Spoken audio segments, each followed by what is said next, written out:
जी में चरण सेवा करते हुए कयाधु ने प्रेम से पूछा कि पतिदेव, आपकी तपस्या एक दिन में पूरी हो गई, वरदान मिल गया? तब हिरण्यकश्यप कहता, रे देवी, कहाँ वरदान मिल गया? जिस पेड़ के नीचे बैठ करके तपस्या कर रहा था, उस पेड़ के ऊपर एक तोता आकर के बैठा, और वह तोता निरंतर नारायण नारायण नारायण नारायण नारायण नारायण नारायण नारायण नारायण कहता। मैंने कई वृक्ष बदले, तोता वहीं पहुंच गया। सुनते सुनते आखिरी में कयाधु कहती हैं कि पतिदेव, मुझे सब तो समझ में आया, पर यह समझ में नहीं आया कि तोता कह क्या रहा था। तोता कह क्या रहा था? हिरण्यकश्यप बोला, अरे नारायण कह रहा था, नारायण। कयाधु ने कहा, क्या कह रहा था? बड़ा कठिन नाम है, मेरी तो जीभ ही नहीं उलट पुलट रही। क्या कह रहा था? कहा नारायण, सत्य नारायण, लक्ष्मी नारायण, बद्री नारायण, यज्ञ नारायण, नारायण नारायण नारायण। कयाधु ने कहा, नहीं आया समझ।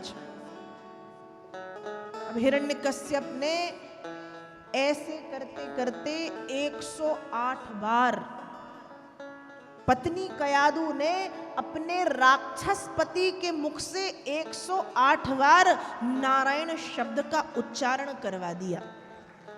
108 बार मतलब एक माला करवा दी, एक माला।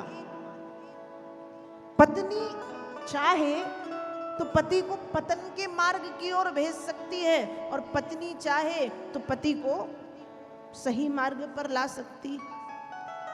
राक्षस हिरण्यकश्यप, उसके मुख से एक बार नारायण ना निकले और उसने 108 बार कहवा दिया।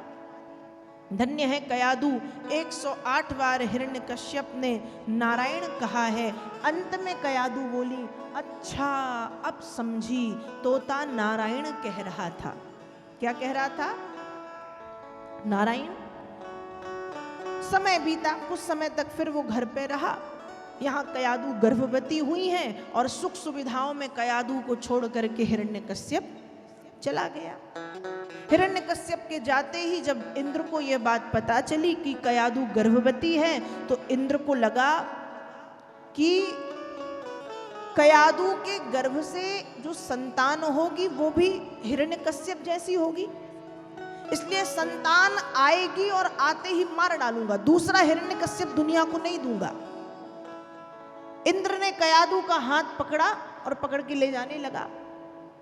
तब मार्ग में नारद जी मिले हैं। नारद जी ने इंद्र को रोका और इंद्र को समझाया कि कयाधु गर्भवती हैं, लेकिन कयाधु के गर्भ में कोई राक्षस संतान नहीं, कयाधु के गर्भ में परम भागवत भक्त प्रहलाद जी महाराज विराजमान हैं।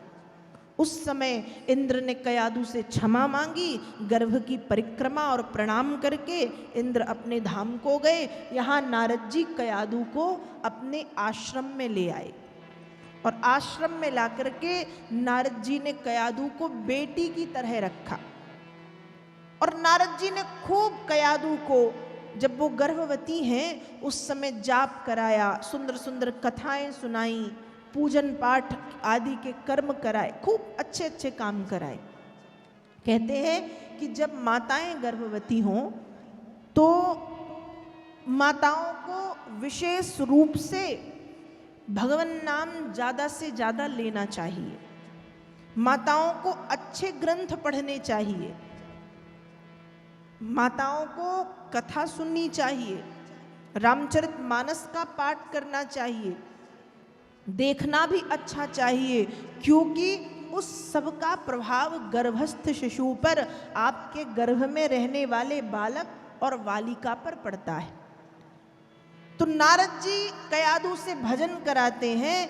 कहते तो ये तक है, संत जनों के मुख से मैंने सुना है कि जब प्रहलाद गर्भ के भीतर थे तो वे गर्भ में ही भगवान का नाम गाने लगे थे और सुनाई पड़ता था कि कोई भगवान का नाम गा रहा है। संत जन सुन सकते थे उस प्रहलाद की तोतली भाषा को, आवाज को।